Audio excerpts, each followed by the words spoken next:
I've been sober for almost 2 months. So Amen. no, fuck that. Fuck them Oh, prayers. Like I'm, oh, I'm no, I ain't shit. I ain't never gonna oh. be shit. I'm kicking them prayers away from here. Nah, I'm just playing. I'm just, um, so clearly y'all see the type of energy that we bring in to the podcast. At least me. I can't speak for Jasmine, but I can speak for myself. Hello, people. I am Jason, one half of the Was It Good Though podcast. I am joined here with my sister, Jazz. How you doing today? I am doing well. Feeling like I got the juice because I do Got the juice. got the juice. I think did you obtain that today, or is it just it's just in you Jason since birth. since birth? It's not, she said it's not on her, it's in her. I want y'all to know this. But if you haven't picked up by the pictures for the people that's visually looking, if you haven't picked up by listening from the people that's listening, of course, episode 67, we're doing a classic. This may be the oldest movie to date that we've done. Am I mistaken? Nah, you are absolutely correct. The state is 30 years. This movie is 30 years old. Jazz, Jesus. I mean, I didn't see it in theaters and nothing like that. So I can't even Me lie either. like I did. Me either. I can't even pretend like I saw what happened to Raheem in theaters on the big screen. How would you have felt if you seen it with Raheem? I think it definitely would have hit a lot harder because I would have probably cried. You would have I don't cried. even know this man. Yeah, that was a tough one. A tough one. If you haven't picked up by now, people, we're doing Juice. Episode 67 is about juice. And again, just based off the beginning, this episode will get off the rails. So please, we do ask that you please like, share, subscribe with your friends, your neighbors, your church people, and your parents. Doesn't matter who you share it with, but share it with somebody. Um, Spoiler warning. 30 years old, so we will be spoiling this section, this episode, and we will be hearing from some of our guests. Not hear some from our guests, but some of our listeners. We will be hearing from some of our listeners within the actual podcast. Some of the reviews within the podcast as well. But yeah, man, Juice 91 comes on. A whole lot of scratching. Um, Definitely what they were doing back in the day. How you feeling about this vibe? These early movies, how they come on. I mean, it's so 90s, like crazy 90s, and just getting the whole soundtrack, you over there jamming, bopping, moving your shoulders and everything, and then you're getting this graffiti art, which I thought was pretty cool. Yeah, I liked it. And then like doing my rewatch, I was like, damn, I haven't seen this movie in so long. Man, It's so long. It took me back. is But so like is this a horror movie? horror, Is this a horror movie? uh, I'm going to say no. Mm. But I will say, seeing these young Black men go at each other the way that they did and the potential that they had, yes. You know what? Yes, Jason, this was a horror movie because you don't want to see that. You don't want to see those young lives being taken. Mm. It was sad. I just thought about something. I'm gonna save that for later. I'm gonna say that for later because I just thought about something. We gonna follow up with that. Okay. Um, But I do have a question for you with this intro. uh-huh. Since I know that you are big into music, what Mhm. would be your intro song walking into your movie? Like your movie come on, what's your intro song? Doesn't matter the time. It does not matter. It's your movie, your world. Movie. I guess it depends on the type of movie that I was in. I probably would go something. I would probably go old school for sure. Um, I'm right now. I'm feeling Luther. I'm feeling like Luther. A house is not a home. Regardless of what the movie is, maybe my girl just left me, like Yolanda did, my boy. Um, or maybe it's a comedy and that's just how I'm feeling at that moment. But yeah, I think that's what I'm rocking with. What about you? Okay. Me, I'm going to go something more recent because the energy that I was in when I was watching this movie. So mine would be Scissors Low. That's your shit. Yeah, That's your shit. But I love that song. um Nah. But in the intro in this movie, the song that's playing is "Know Your Ledge" by Eric B. and Rakim, which is kind of funny. That's the beginning song, considering how it ended. But in considering how this story ended. But of course, we get introduced to our main characters. Um, our first scene, Quincy. Clearly, he doesn't go to school often. It sounds like, based on his mom's conversation. He's in the bed. He's already late. She's hollering at him in a typical black mom situation. What you feeling about Quincy? When we get introduced to Quincy in this bed. I mean, what's wild to me was he went to sleep with his headphones on. Cool. His mom comes in and changes the speaker. She moves the volume, which is going to scare the shit out of him. Mom, what you doing? Like, what? Like, that's crazy to me. I'm not gonna lie. The way these black parents woke these young men up, I was triggered because I remember my parents coming into my room. I'm gonna say a bit aggressive to wake me up out of my sleep. Like, you scaring the shit out of me. Like, why are you so loud in the morning? If you come in and say, "Hey, wake up," I'm gonna get up. But you coming in scaring me? Jason, did this scene not trigger you to where you was just like, oh, so every black household parents wake their kids up this way? Did not. I was the kid like that. I just literally seen a meme of is that one 5-year-old kid that wakes up, at 5 o'clock in the morning, waking up the whole house, and they don't take no naps, and they're just up at 3 o'clock in the morning. They're like, when did you get all this energy? And all you ate was 13 grapes today. Like that was me. That was me. I just woke up. I was used to wait till my grandma come cook me breakfast. My mom was in the bed. I didn't bother her. Like that's who I was. Unfortunately, this wasn't my trigger scene in this. Oh, okay. I stand alone. I don't know. I've always been an early riser. Never really had to set alarms and stuff like that. So I just used to get up and just go.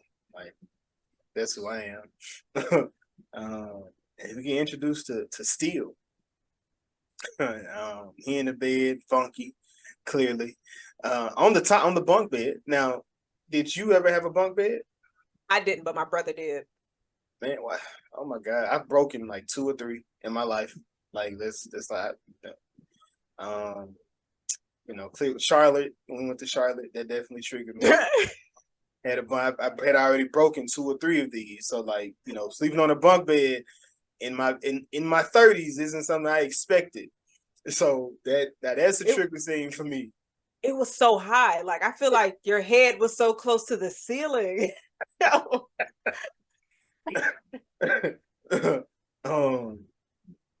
And we catch up with Raheem. Raheem, him and his sister, obviously they got that sister brother connection in the actual home. Something in my mind made me put her with Q for some reason. I guess because I hadn't seen it in a while. I thought that's who he was dealing with, but that's definitely not the woman that he was dealing with at all. Oh, really? You thought that was his bae? You thought it was the same girl? I thought Raheem's sister was the one he was messing with. Oh, that would have been that's some Tyler Perry stuff right there. Like that kind of drama. Yeah, that would have been a nice little twist. Have you ever dealt with that though? Like dealing with your brother or sibling, in the bathroom, you need to get into it, you did and you can't. Yes. Now this is a moment. You're just sitting there like, why you taking so long? You know it's only one, and it's so many of us. What is happening? Yes, I ain't offering no money though. That's a finesse. That's. You get introduced to Bishop. He seems like the most respectable of the kids, right? Did he not come off that way? Let me say that. I mean, he did, because everybody else seemed like they were like in a chaos, wild sibling. They did actually. Everybody had siblings, but Bishop. So you see, like all of them dealing with that family, and even though yes, Bishop's grandmother is in the home making breakfast, like you said, respectful. His dad is in the other room just watching TV. And like the way that Bishop was looking at him was like a sense of disgust. But we come to see why later. But we didn't get no backstory on Bishop's mom, but a lot of the movies back then, they was like, look, we don't need that backstory. We need this story right here. But nah, his home seemed calm and relaxed, and he's the complete opposite outside of that home. And that's typically how a lot of people are. Just it's always that wild card in the crew. Now, in your crew, are you the wild card, Jazz? Nah, I'm responsible. Okay. Let me find out different, because I'm gonna definitely come back on here and expose you. That's crazy. But they get, they go out. Bishop, he goes outside, and of course he runs into the Puerto Rican gang. As he's outside, they pull up on him. He barely can leave the house. They pull up. As he's doing this, of course, he looks over. He sees his crew. So as his crew pulling up, now he popping shit. Now I don't like that. I don't like people that. Now, well, technically, you know what? I'm gonna be real. He was always talking this shit. He never bagged down. Technically, that's true. He never truly bagged down. Like I said, you see Raheem and Q. They're pulling up as this is going on, and then they kind of break up the fight.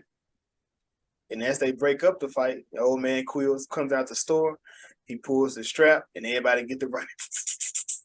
Everybody get the running. I truly don't know what more they could have done in this. Like, what could have been different in this scene? Nothing. What you mean? What could have, from them running away? Yeah, like Bishop act like they should have been doing something different in this. I think it's just because Bishop is sick of running and hiding. So he's just like, we got to let them know we ain't no bitches. So but it's like, Bishop, everything does not need, you don't need to prove yourself to these people. Bingo. Like Bingo. What are you doing? But it's just, I don't know. Bishop was crazy. Tupac did an amazing job. Yeah, he was going a bit off the rails, but of course, still wasn't at this introduction here, because of course on his way down to the crib, he got some pussy. Not, I take that back. He had to make his bed, but he told the gang he was with Donna, which was funny. Which I do want to also put out there. Raheem, he had his own situation prior to. Him and his baby's mother was beefing out on the block, which I guess when she was going off, did you feel as if what she was saying had any validity to it? Like, so basically, Raheem is just like, I want to get back together, and she's like, no, you don't, because you with that other hoe. Everybody in school know it, but she still go to school, so that's good. But like, so she just like, you're not really trying to handle your responsibilities, which we see he over here like, I guess he's just like, if I can't be with you, then I don't need to be with you and that kid. So I feel like of the crew, did you feel like he was the most responsible?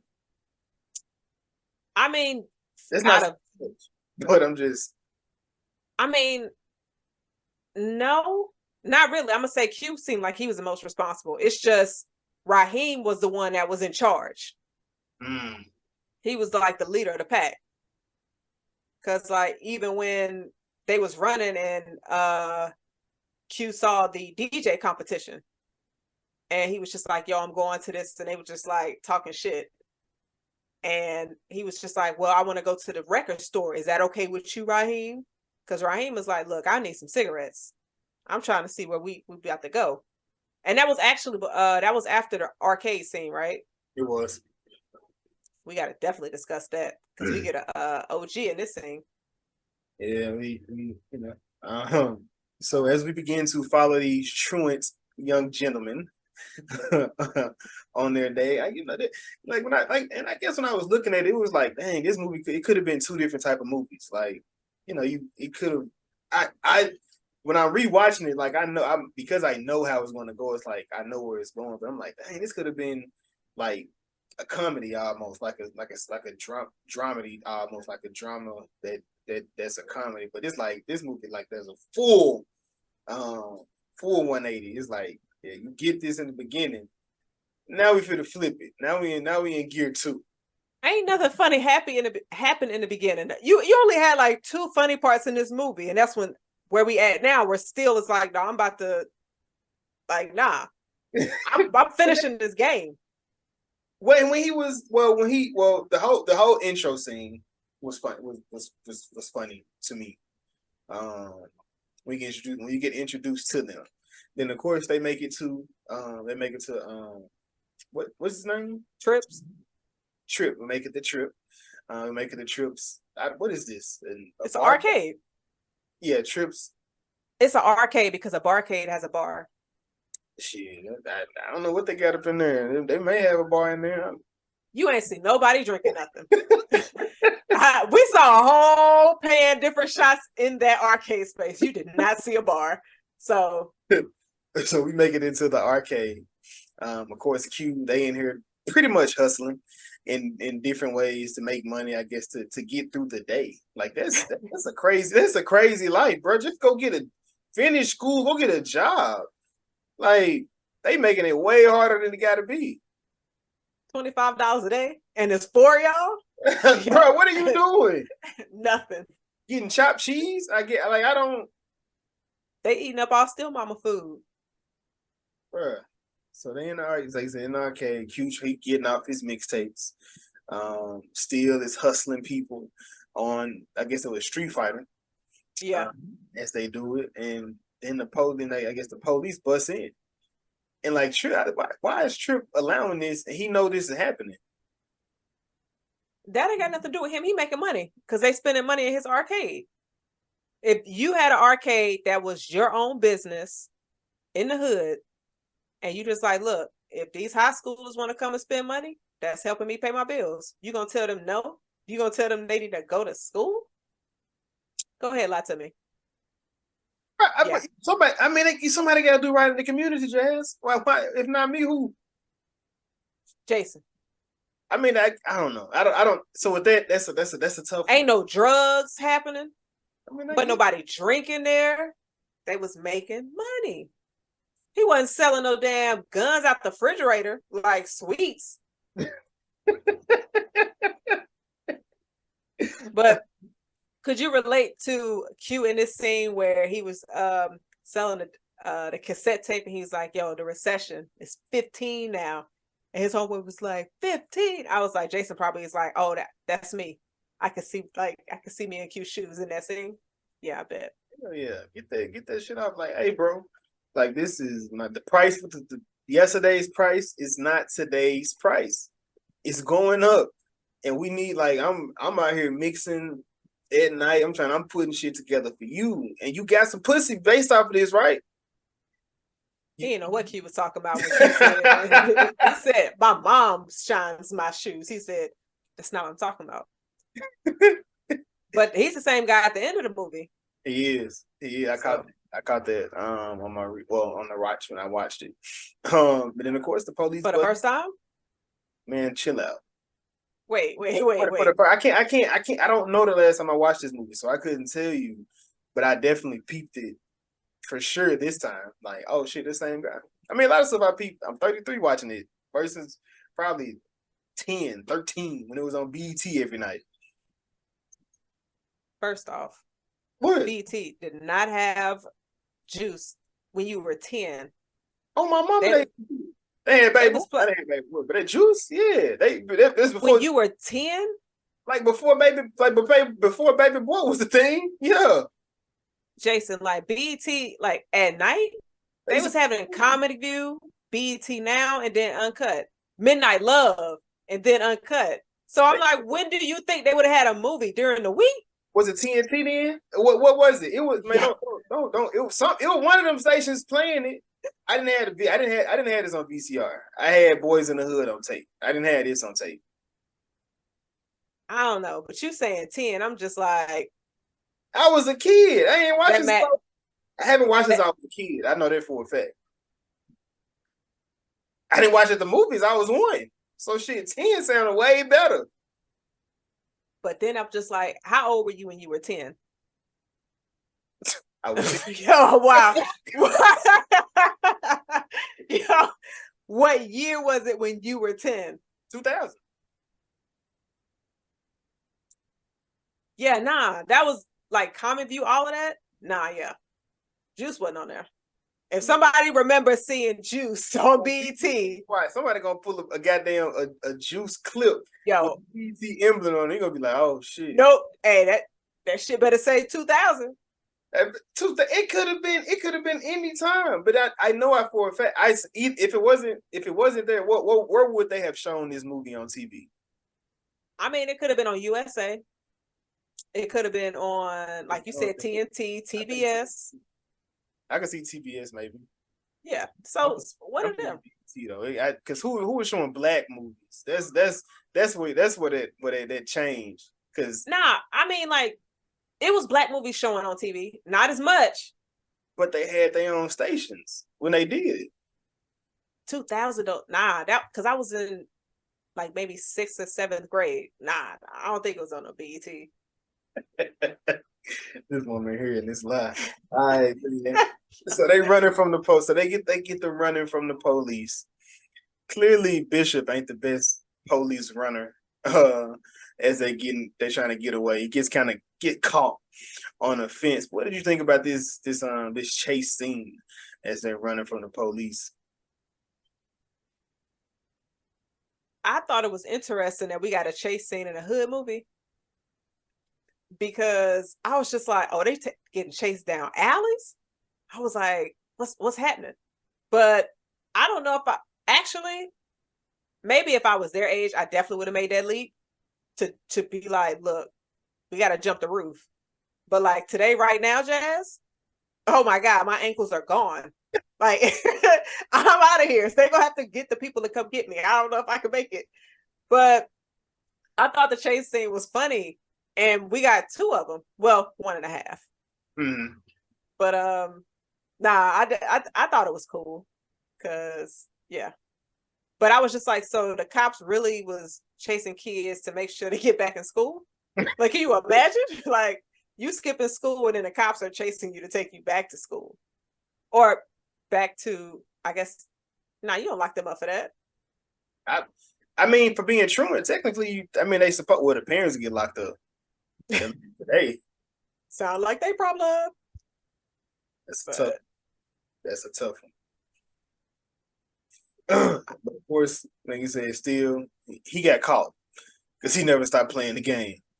Like they told him, but I guess he was just like, I'm not fit to outrun them. So what am I even trying for? You wouldn't have tried?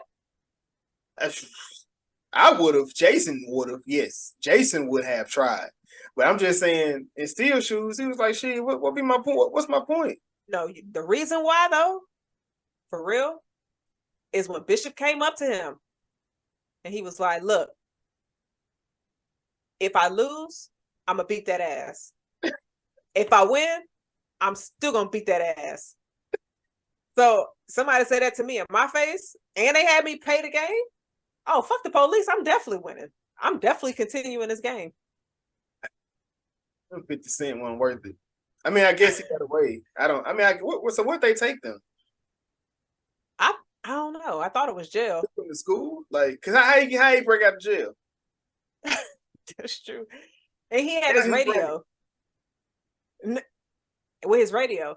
Like, come on. Like, what the fuck they even take this man? They probably took him to school. But this is where they roll up and see the DJ competition. Yeah. Yeah. So how did you feel about this scene? And we kind of see everybody's position in the group. Mm-hmm. So what'd you think about this scene? His friends are ass. Like they're not very supportive. They're not. They ass. No, that's just what it is. They're ass. Which I think somebody brought up. I seen a post here recently, and somebody was like, "You have day ones and you have like day twos." And have you seen that? I don't think so. They got day ones and you have day twos. They said day ones are the ones you grew up with, you got it out the mud with. Typically, you didn't have any say in that relationship. It's just y'all either was in the same place, parents knew each other, y'all was cool. But oftentimes with that person, you speak about, oftentimes y'all speak about where y'all came from, not really where y'all going. They say you got day twos, people that as you got older, you intentionally met this person, learned this person, y'all became things, y'all growing together, XYZ, these different things. And then it was, well, he didn't say this, but then I started going through the comments and people was like, the person that can become a day one, when a day one can transition to a day two, that's when it's a blessing because y'all not still on what y'all were on, y'all have grown, y'all are learning together. So I say that to say they are definitely just day ones. Like they're not, there's no growth within that group. Only one of the people want to look at something or want to do something different. And they just kind of like shitted on it, like, man, fuck out of here, nigga. Like, look at the niggas on the bill, nigga. You will never be XYZ. They was like, man, you local. I would have been popping my shit like, bitch, what? And it's like, y'all ain't doing nothing else. And he even said that. He was just like, it's me doing something instead of walking around with y'all all day, not making no money, like nickel and diamond. So he was basically like, I'm seeing something better than the shit we doing now. And nobody else was talking about that. He brought the money into the crew as well. This is true because he definitely brought in $15. And that made them other motherfuckers only brought in 10. Three niggas bringing in $10 to eat for the day. Them niggas is not day twos. They just motherfucking day ones. Damn, that was deep. That was fire. Now I'm over here counting my day ones and day twos. I like now this is petty, but I do like how they stole the records. What do you think about them? I didn't see any pettiness at all in this scene. I thought it was an amazing idea. Like, you didn't need that much manpower. 3 could have definitely been enough, and you had somebody looking outside. But nah, I thought that was smooth. It was like soon as Sis got down and smiled at Quincy, he said, "Shit, that tooth." Like, how did you feel about the tooth? Like the grill, Jason? Because she said she was gonna get the whole grill. Nah, could you see the vision? I wasn't feeling it at all. At no shape, form, or fat. I wasn't feeling that shit at all. But like, was she even needed for them to make the robbery that they need? Like, she wasn't paying no mind to anything in the studio until they told her to come down. You're right. Her back was damn shit turned to everything. Like, bro, they could. I'm like, run off. Like, they should have just been snatching. Everybody could have got something. Damn. Maybe because Quincy thought that she looked good, so he was like. But then the way that he left didn't seem like. Well, maybe he would have left a different kind of way. Didn't make it seem like he was with them if he thought she was attractive. Gotcha. Because I thought he was getting one of the records from behind the thing. The cassette tapes, right? But he didn't get nothing. He just got the phone number and he just walked on. He's like, yeah.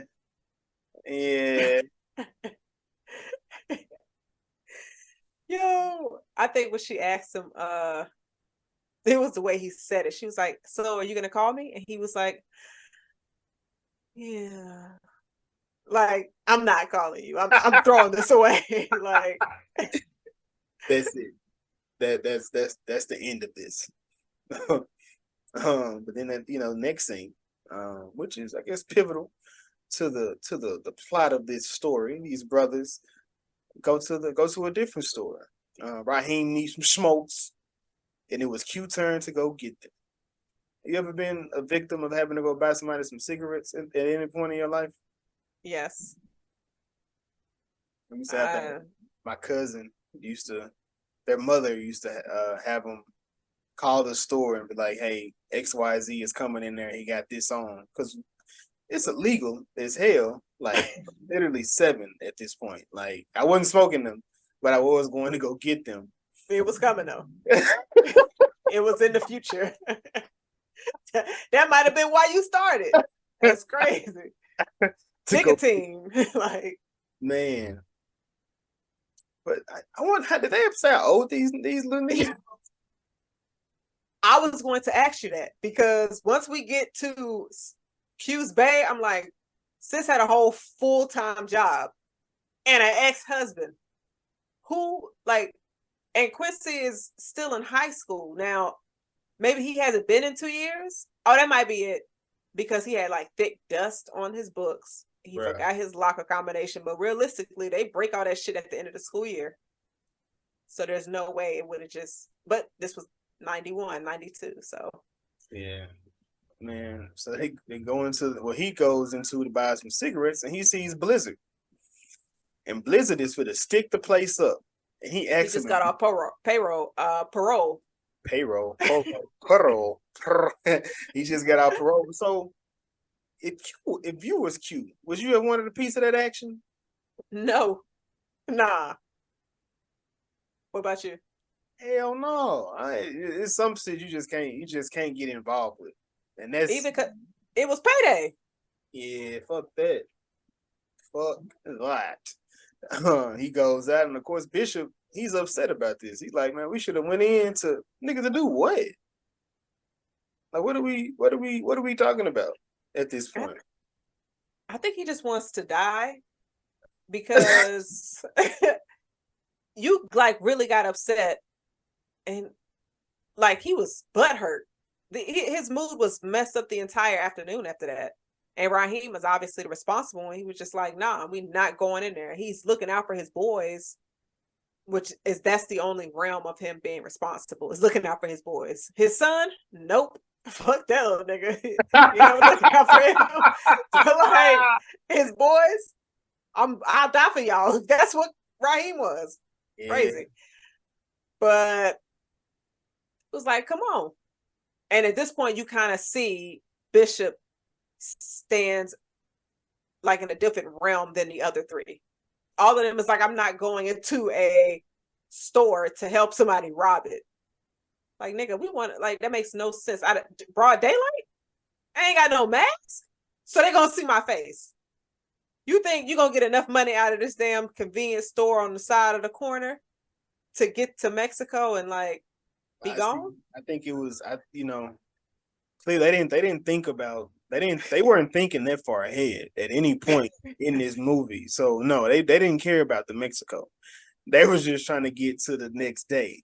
That's all they were trying to do. Like they had no thoughts. They just let you know how immature that they were within this. But when they say when it rains it pours. Then Raheem sees baby mama get in the car with a baller or whatever. Well, he had at least like what the Beamer. At least I don't know. It was nice though. It was a nice whip. And yeah, Raheem sick to his stomach now. He wasn't sick when he was doing it. Right. Like, listen, sis, she said she need a man. She needs somebody that's gonna help her and that's responsible. Raheem, that ain't you. Cause she was just like, here you go with your bum ass friends and y'all bum ass big jackets. She was saying all of this in his face. I didn't think that was bums until we actually got to meet him. I'm like, damn, she was right. Right. And then he just like cussed her out as she was walking away with his son. But yeah. We get to the best breakfast ever made in life. You eating this 40-ounce bacon and eggs. That's how you tossing them up? No. Still is crazy. He is crazy. He was tearing that shit up though. Bruh, somebody was on the Twitter was like, this is what made Bishop lose his mind. It was the eggs.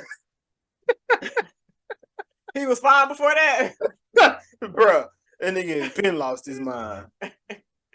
But they come into the house.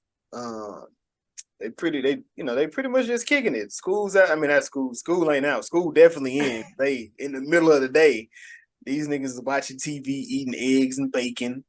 I don't know what it was that Pac was watching or Bishop was watching on the TV, but the nigga on the TV had lost his mind. He was like, "Man, he killed this mama, oh man!" Like everything going crazy. He just like, "What the fuck? Like what the fuck is wrong with him?" So if this was your friend, would you start like with the red flag start shooting up? Like we might need to end this friendship. Like we might need to sure. At that point, I'm like, bro, what are you like? Are you for real? Because I'm gonna start asking questions like I haven't peeped this yet, but now that I'm peeping it, it's time we go our separate way because clearly we not on the same path. Like what do you mean? Like what he as we start to go more into it, he begins to speak more about the situation of controlling your own destiny and going out on top, which I get it. We all want to control our own destiny, but then they put it back in his corner, like, you can't even leave your house like without getting jumped or getting pulled up on.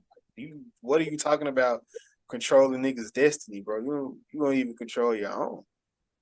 Still was giving him bars, I'm not gonna lie. And he was doing it as he was eating. Because he just like, I got control over your life. Like you breathing, ain't you? Like, how are you saying this to your friend? Jason, you talk to your friends like this? Never. Like I wouldn't dare. Like that's would have made it. Like nah.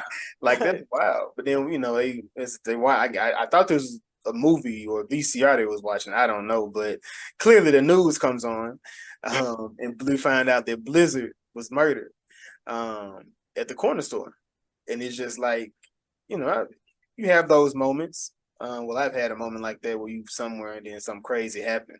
Whoa, shit! I just thought about that. The Travis Scott concert, like literally, I'm in the Travis Scott concert, and if like we know where that went, how that's going, where it's at, and not still, but Bishop is upset that he wasn't there to help his friend. They're not friends. He just got off of parole like 2 weeks ago. He was in jail. Now hold on now, Jay. You being in jail don't mean we ain't friends. You went to jail, I didn't go to jail. So do you think Bishop was writing him letters like, "What up, my dude? Like, you good?" I don't know. He wasn't. You don't think so? He was No. he was selfish. He was a bit selfish. But like, I just think it was a situation. He didn't care about Blizz. He was just like, I want to go out like that. When you have a friend that says they want to go out like Bishop or like that white dude in that movie, you have to start separating yourself from them. Yeah, that's red flags all over the place. People go ride or die, cradle to the grave. I'm teaching y'all that these are trigger words. Get the fuck away from them people. Nobody, we not cradle to the grave. Nothing. But hold on, like those are cool when it's for DMX, because Cradle to Grave was his movie. Ride or die, like it's cool for a title of something, but we ain't living by these. We ain't living by these rules. At any point.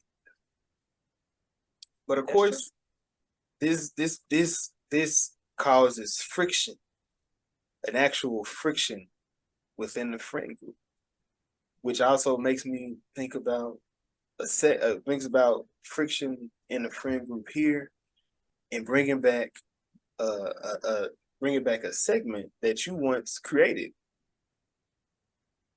Agree to disagree. So within this, at this pivotal point in this movie, we begin to see where we see where we see the thinkers and the doers, the movers and the shakers. And Jazz would like to be on the side of the bishops. I guess I'm a pun if she's a bishop, but I don't understand. And Jazz, she feels as if the crew was pussies. And I don't think the crew, I don't think that was pussies. I mean, you think about the help he could have gotten if they would have stayed. So it's just like we all could have been able to get there, get that money, and leave. That's what Bishop was basically saying. But we didn't have any guns. So why are we there? They don't know that though. The people that's in there don't know we ain't got no guns. You put your two fingers together, yo. Where what? In your pocket? You walking? Yeah. Jason, Jason, think about it. All of them could have done that. Blizzard already got a gun. You mean to tell me you need to see each person with a gun for you not to like react or to try to fight them? You know, people out here trying to play hero, and people know Jason, there's gonna be some old people that know us. Jason, this the 90s. That shit would have worked. So Bishop is like, who in your picture intimidates you? I mean, Pac's not looking my way. So I'm just like, why are you not looking at me? Why not? Me. But like, so I get why he reacted the way that he did. It's not right, but I get it. He's like, and then also because he just saw Radamez and his crew fuck with somebody else outside. So you think about the entire day. They ran from everything that Bishop said. He was like, they ran from the old man. Radamez keeps bitching him every time he leave out of his house. And then they can't even play a full game of arcade because they keep running from the cops. So he was just like, either we're going to continue dealing with this bullshit or we're going to do something about it to change it. And if you think about it, go to school. Wait, look, he was thinking about that money. So he's just like, I need money to get those things. Because all the people that was chasing him, harassing him, you know what they had, Jason? They had money. Smoney. I mean, I guess, man. It was so many other ways to go about everything they were going about. Like he looking at the fact that they having to run. Like you wouldn't have to run if you went to school. Like if you was at school, you wouldn't even have to be running from the police. But hold on. Hypothetically, being in school only solves one of those. Because and that's getting chased by the cops at the arcade. Because Radamez crew still gonna fuck with you when you leave your house. The cop, old man Willis is still gonna show his gun at you, even if you standing outside selling Bible books. So you running from him. You gotta find a new corner. You can't. He gets a lot of business there. It's a prime spot. It's his business. You can't take his. There's only one way to take. Jazz. You know how it goes. Bodie showed you what it's like trying to own a corner. Bodie showed you what it's like to hold down the corner. Where is it? Where is Bodie at now? Nah, listen. We have to bring him up because it's still hard to even think about that. Man, fuck Bodie.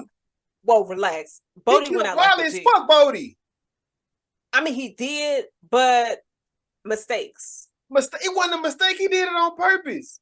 All right, so yeah, he did. Like he knew what he was doing. But let's be real though. Like Wallace shouldn't have went back. He shouldn't have went back. Why are you going back? Just like these folks should never go back to Quilly's store again. Exactly. Exactly. We do. You know what I'm saying? It ain't no. Stay the fuck from around there. Stay the fuck from around there. Would you have forgiven? Would you have forgiven? Not that fast. Not that fast, yo. I'm sitting here like, just because we hug don't mean we cool. Like, you pushed me. If I was Bishop, you pushed me up against the wall. Granted, I shouldn't have put my hands on you, but you shouldn't have turned your back on me either. I mean, so you never fought your friends. No. You be fighting your friends out here? I never fought my friends. No. I never fought my friends. I never fought my friends. I fought family. I never fought friends. And I've been cool with family. I've rekindled with family, so I'm sure I can do it with friends. You can get into a fight with a friend, and then y'all be cool after y'all fight? Because there's a As reason why soon we as we get fighting. done, I mean, actually, I have when I was in college. Now we're not cool now, but that was just like how time just happens. Like you hang out every day, and eventually y'all not hanging out as much. But it was never a beef type situation. We come together, we still be cool, but But yeah, man, one time we got drunk. Dude was talking, got and bust him, and he tried to choke me out. I was like, bitch. So yeah, What? yeah. Nah, I ain't never got that fucked up. Nah. Wow. Now when nobody put no hands on me. We ain't friends after that, my nigga. But of course, after you get into an argument, what's your favorite thing to do, Just? Like if you get into it with somebody, you angry, that you're not really angry, you're not fight. What's your next move? Like typically. So my method, if it's somebody that I care about and we had an exchange, I try to calm down because instead of reacting off of emotions. I like to let my emotions calm down and then I replay the situation in my head on a calm mind. And it's something else I do. I'd probably be like, fuck that motherfucker.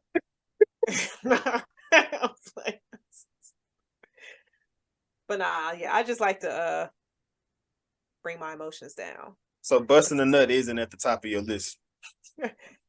No. Well, clearly that was on Q's mind. After you went to go see his lady friend, knocking on the door, man comes to the door. Before you hear arguing, I'm like, damn. You open the door, I'm like, damn. You just gonna in there fussing. You gonna talk to a kid's daughter like this? You still try to talk to her? And you hear these people here arguing? It's plot twist. This is not this man's daughter. This is this man's wife. Ex-wife. Wife. I don't know if I would have been that bold, but that was a fucking move. From her or for Q? Both. Oh yes. On both parts, really. When I watch this again, I said that's what I'm talking about. Ex-husband upset that your new boyfriend is coming over and he can't do shit about it because he no longer lives there. That is a flex. Pure flex. And then your boyfriend sitting on the couch chilling over here introducing himself to the ex-husband. Oh my God.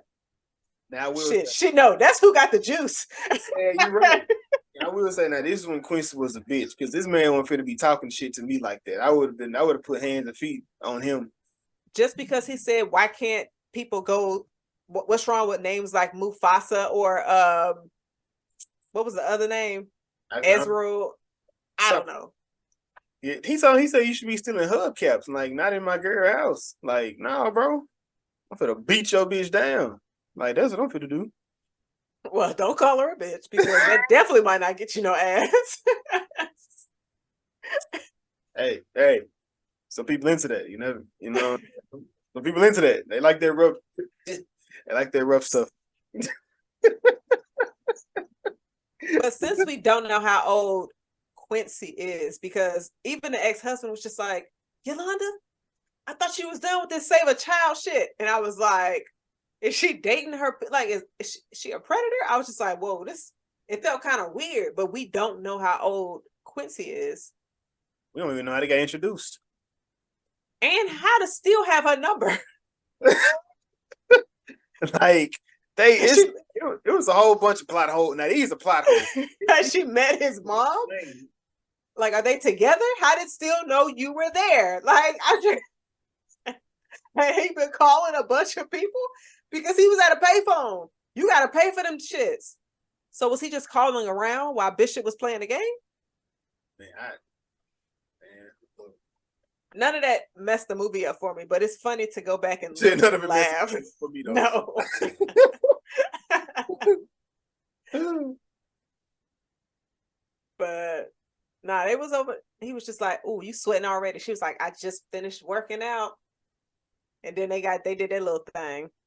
Sin. At this time, she got a little sweat on her, just a little bit.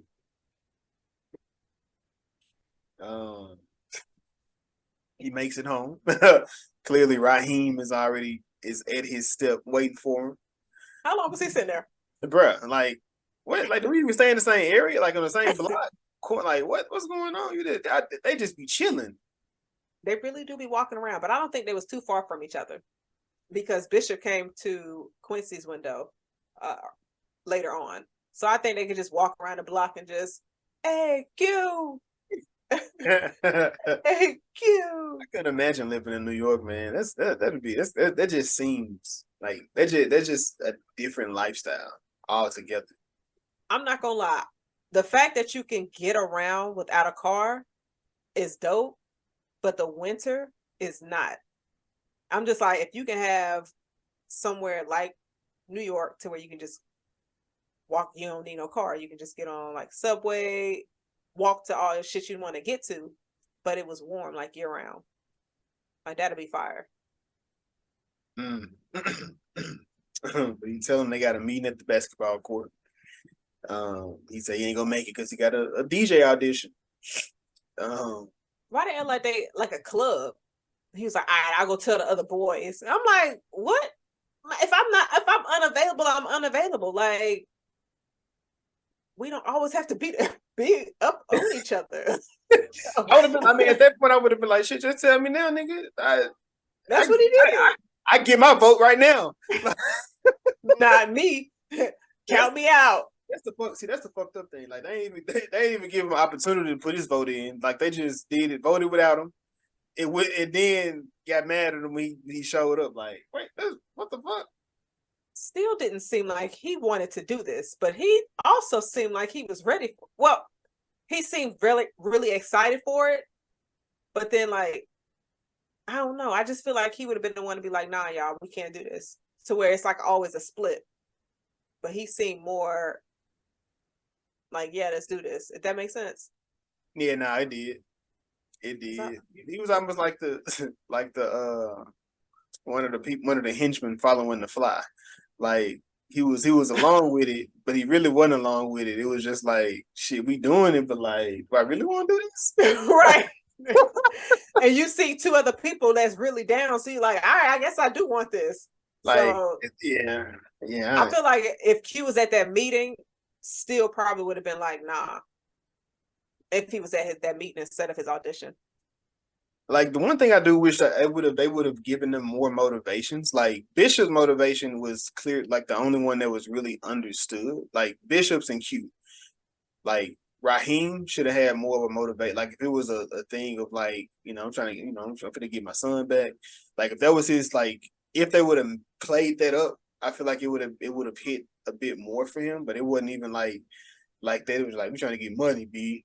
Like, nigga, damn, that's it. Like that's the end of that, huh? I mean, when he was calling his baby mama a bitch in the street, he was like, yo, I'm squashing her. He ain't care about that girl. He ain't care about that baby. I mean, you can squash the woman and not be done with the baby. You could. That's not what he was trying to do, though. Right? He was like, deuces. And when he saw her with somebody else, ooh, his light skinness he just flared up like a red hot. I used to have it was so many fine men in this movie. So many. Golly. But of course, Quincy makes his audition. Got a few cameos here from some a bit bigger now, but it was dope just to see the different people that they had into the movie. He kills it. Of course, there's somebody, DJ Drummer, recently reenacted this scene when he was about to release a new mixtape. It's him and he got Queen Latifah on the video as well. So it's dope that they did that. He makes it back to the basketball court and he finds out what the plan is. They trying to plan a robbery, and they're gonna use him, his DJ gig, as an alibi. I mean, that was smart. Bishop was really smart because if I was going to do something along those lines, I would also suggest my friend's DJ competition. The Was It Good Though podcast does not condone any violence, robberies, or any actions of crime that can land you in jail. Thank you. Back to our normal scheduled programming. But no, like I thought this scene was wild because I'm like, Raheem, you know Bishop is crazy. Why are you letting him hold the gun? And why the hell is it loaded? You know what I'm saying? I'm just like, if y'all only got the gun to scare old man Willis, why is it loaded? Unless you plan on shooting somebody. And then you can't say, oh, we shot him because it was self-defense. You came into his store. I guess the situation was you got a plan for everything, right? Like just in case something happens. Like you're not gonna go into a store with an empty gun, Jazz. I'm not going in the store at all. But that would have been the end of Jason and crew. They would have had to kill me because I would have been dipped. Like I like my heart, like whenever people do like wild shit anyway, like my heart be like boom, boom, boom, like, nah, this ain't like unless it's like some shit be funny, but like some stuff ain't funny. Like when people messing with people, bothering them and doing stuff like that, I'm not into it. Like you just being a pest for no reason. But like I don't know, you go into the store and people just, grab a few things, head toward the exit, go around the self checkout, or you can go to the self checkout. You just don't touch the self checkout. Like that's kind of, you know what I'm saying? It's kind of funny a little bit. It's kind of funny a little bit. We at the Was It Good Though podcast do not condone any kind of thievery or theft at all. Back to our normal schedule programming. I'm just, but yeah, you know what I'm saying? Like, some shit is kind of funny, you know what I'm saying? So, you at the red light, you jump out, start dancing, you know what I'm saying? Like just some, wild. You don't think I'm trying to think of wild shit that ain't dangerous right now, because I'm sure some dangerous shit we done did at some point. Like, yeah, we don't condone a lot of those behaviors. It was younger days. But so obviously we see Q and Bishop. There's still tension between them. Again, Raheem, why does Bishop have the gun? And so Raheem is just a peacemaker. He's just like, just let him keep the gun. And I thought this exchange was funny, but also so aggressive. Like Tupac did an amazing job in this role, because Q was like, why he get to hold the gun? And then Bishop was like, because I already fucking got it. What, or something along those lines. But the word fucking was definitely in there. Oh yeah, I was gonna ask you what the hell he said, because I couldn't hear what the fuck he said. Yeah, like their exchanges was just like so heated. I'm like, there's no way y'all are friends. Like, there's no way. I've never talked to my friends like this. But they do. But they talk like that. Be in New York, become the bitch, dickhead, suck my dick, all that. Like that's a different aggressive behavior up there. That's true. I'm not a part of it. So at times it's definitely I'd be like, look.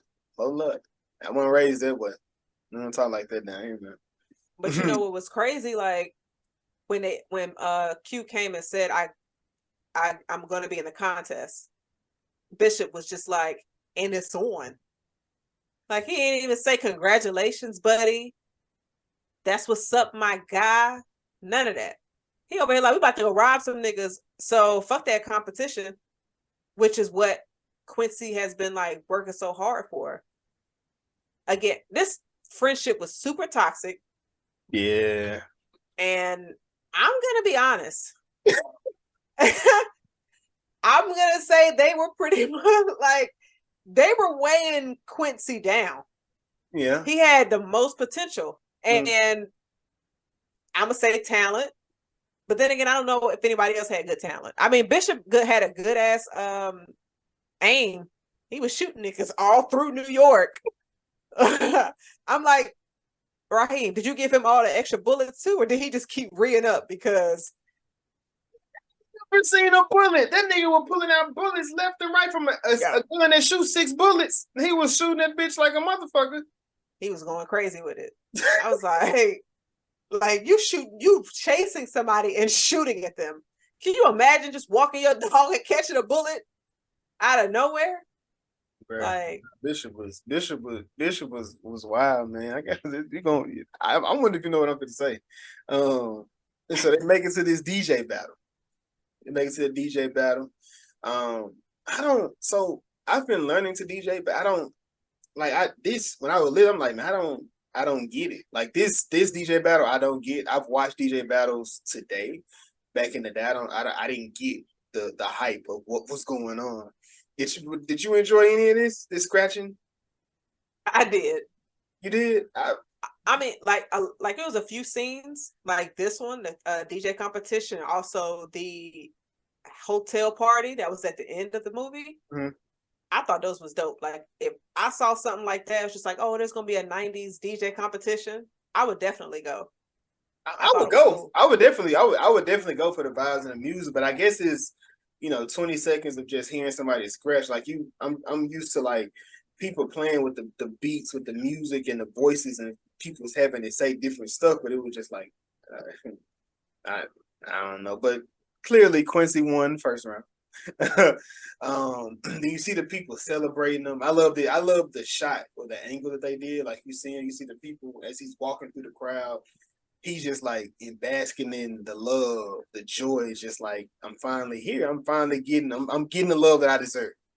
The people are showing me love, but then you see look down the path. It's basically a path of destruction because you see his team was leading to it. They just sitting there like they not celebrating. They look guilty as fuck already. Yeah. They look like they about to go rob some niggas. That's what they look like. Bro, y'all look like y'all already did it. Who y'all killed?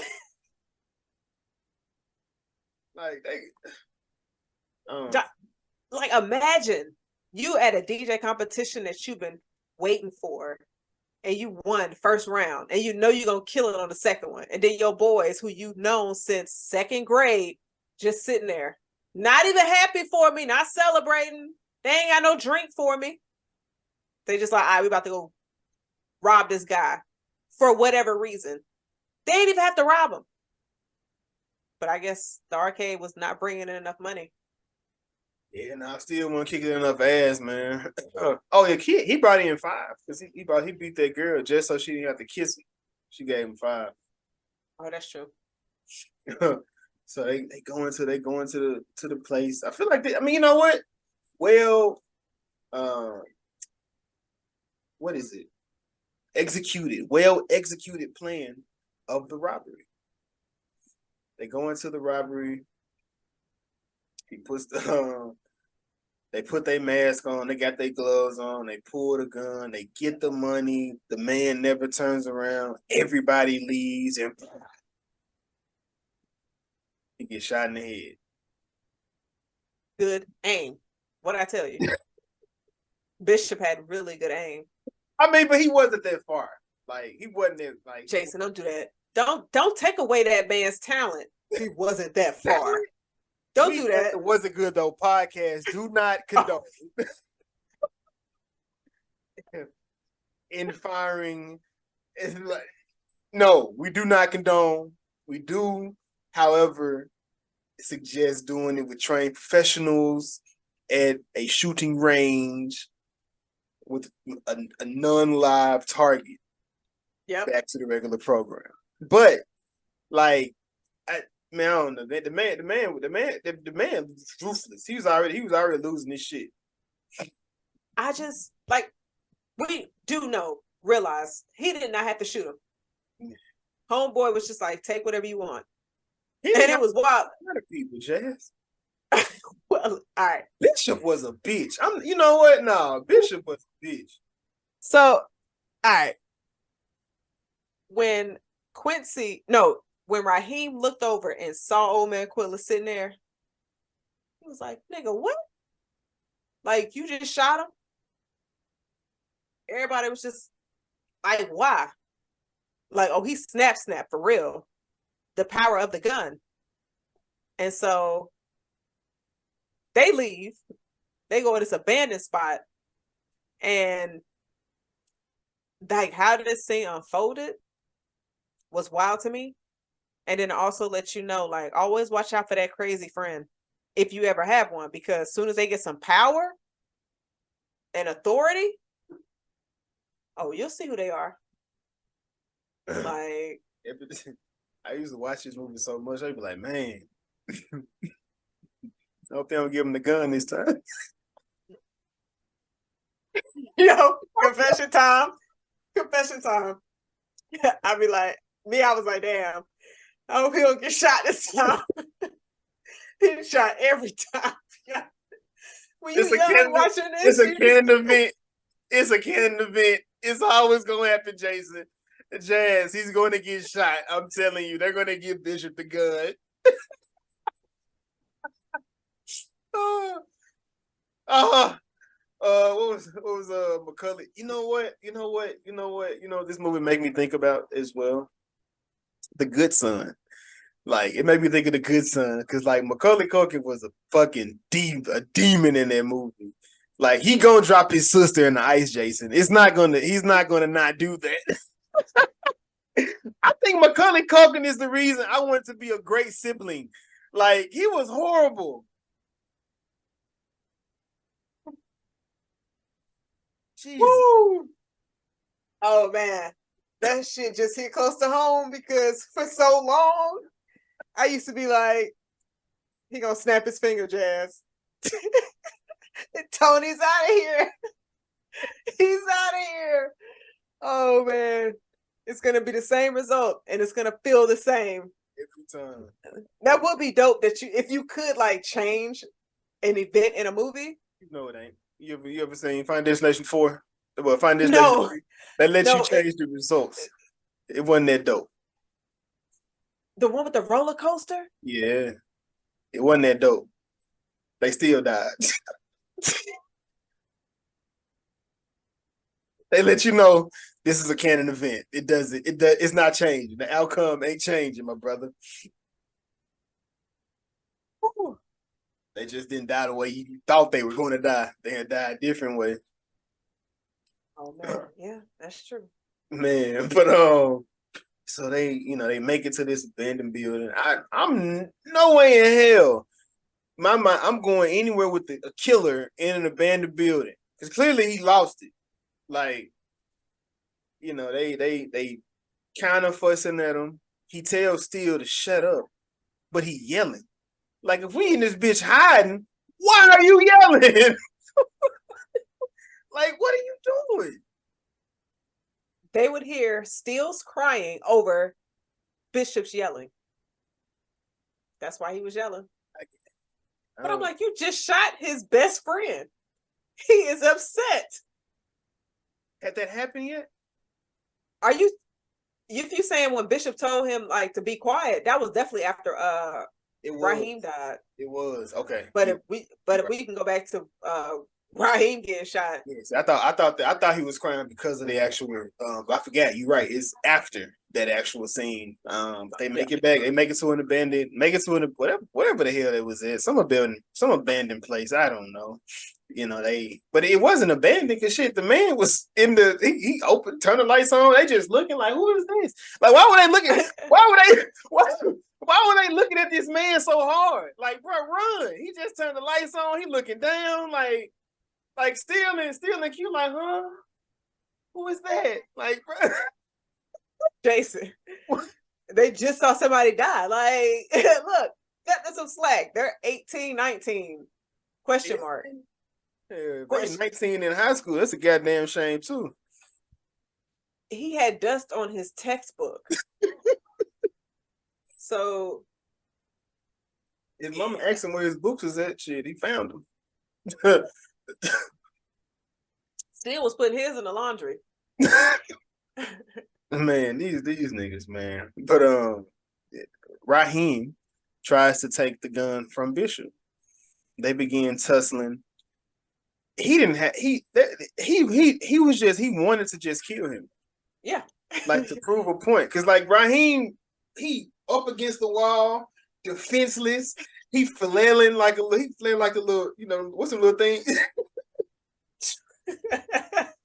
He was like them little, them balloons they put in at the car lots. He was basically flailing like that. He had to shoot that man. Like, bro, what? The Bishop was like, man, I'm finna kill my friends.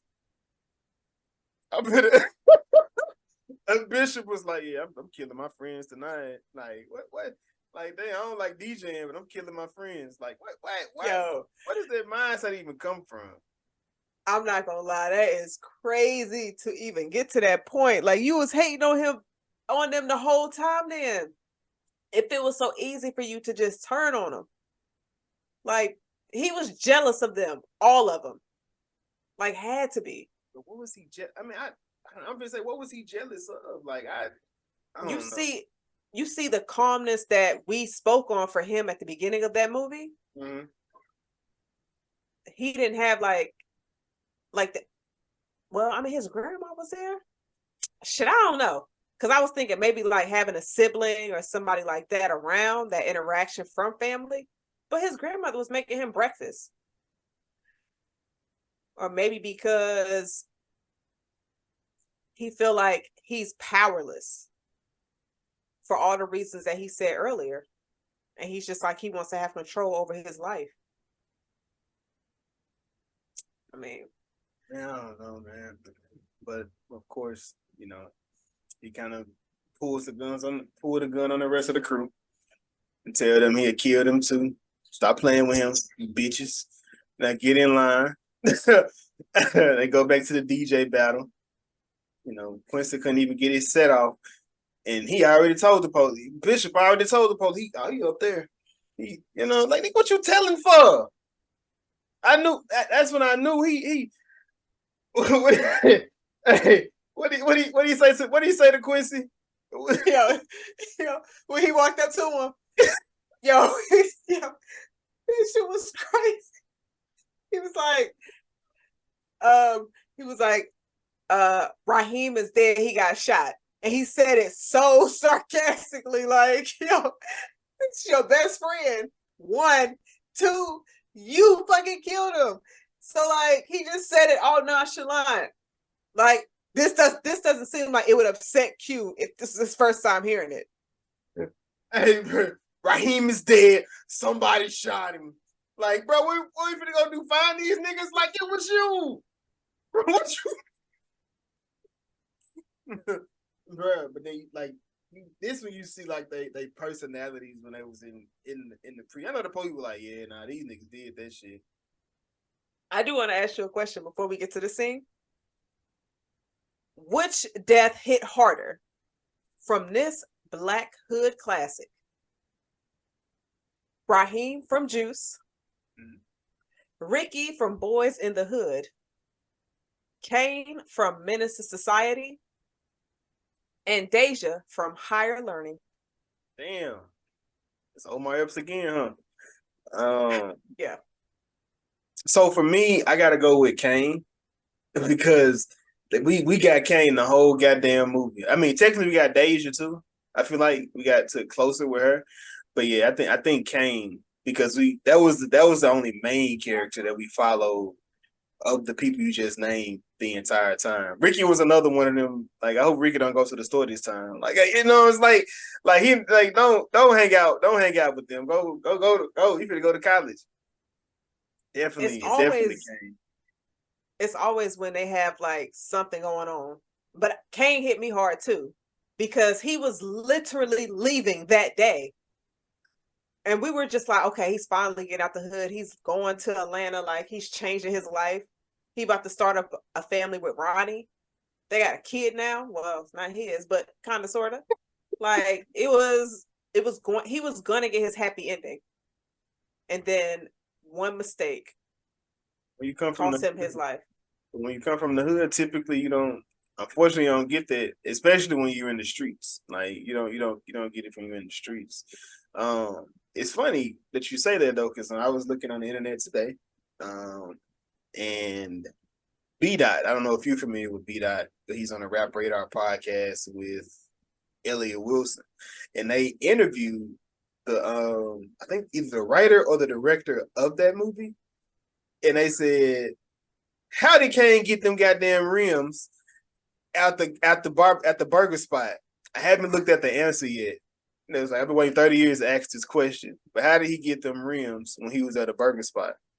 He took that whole car. Did he? He had to have taken a dude's car and that's how he got the rims, because he had a homeboy that was working at a chop shop. That car was gone. Dude, he probably got his food, dropped his ass off on the side of the road, and took that car to the chop shop. Hey, give me a burger too, nigga. Can you imagine somebody just about robbing you and asking for a burger? That's wild. But now I don't know how. Actually, I take that back, because Kane was driving around when he saw dude.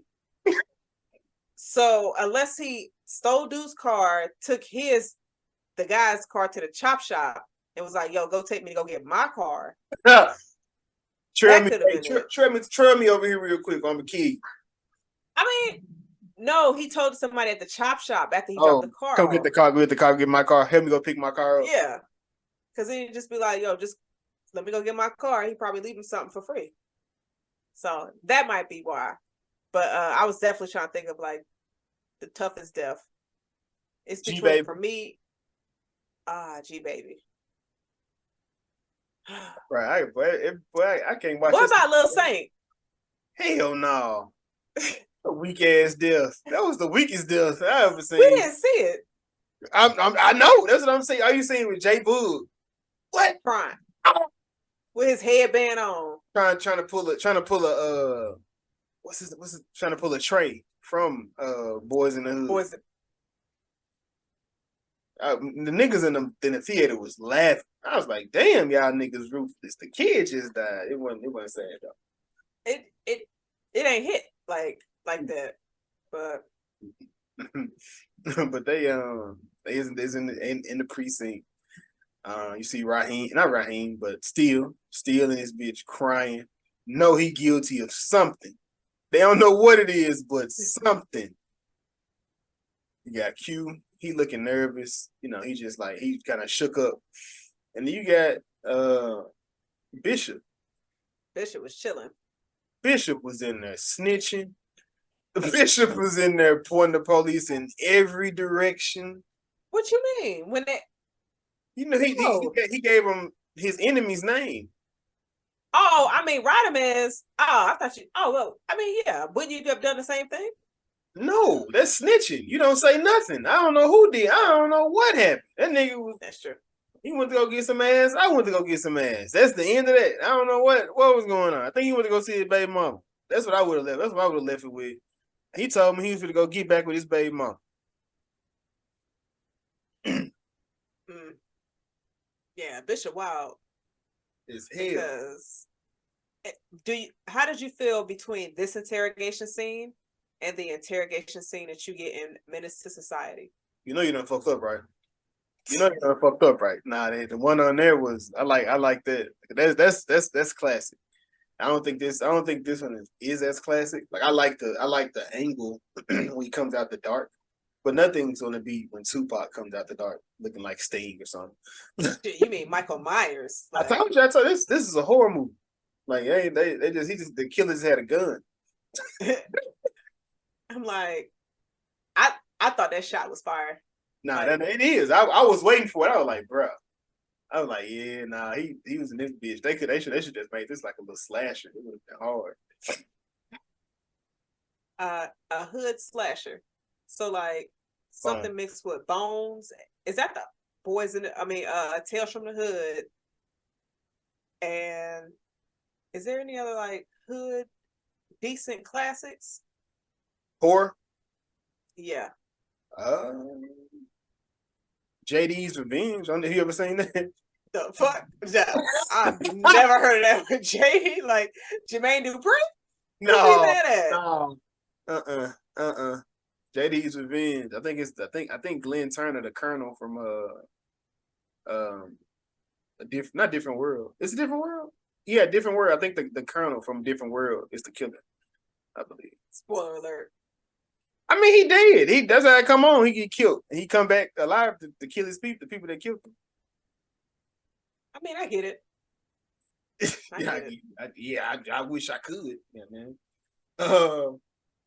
They had the next scene. They had the repass. And Raheem's repass. At that, and you just see, everybody upset.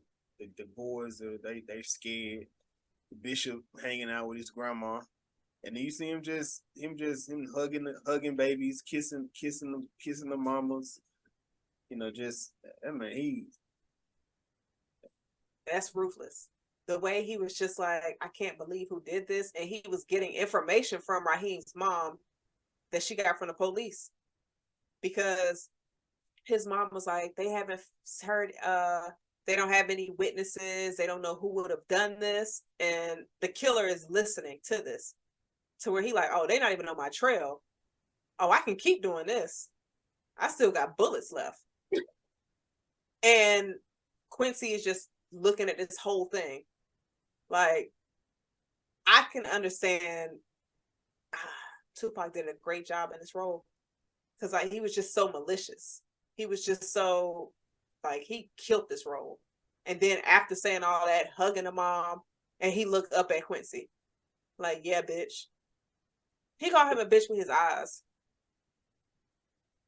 I feel and it. Quincy just sitting there like he can't do that. I'm sure him and Steele felt like they were trapped. Bishop felt the complete opposite. Yeah. Look at the picture you got in the picture you got up there right there. He looked like he controlled him. Mm-hmm. He looked good in that picture.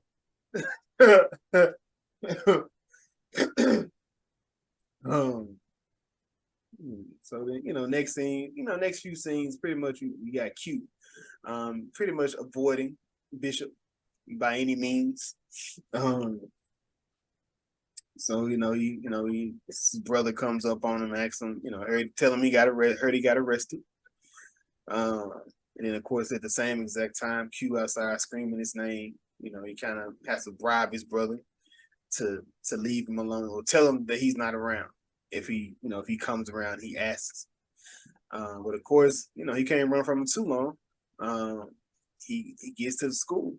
We kind of talked about it already. He can't get into his locker, so he took a little longer than what I guess he expected. But of course, he closes his locker, and Bishop is waiting for him. So this is an iconic scene. I kind of watched a bit of the Tupac biopic.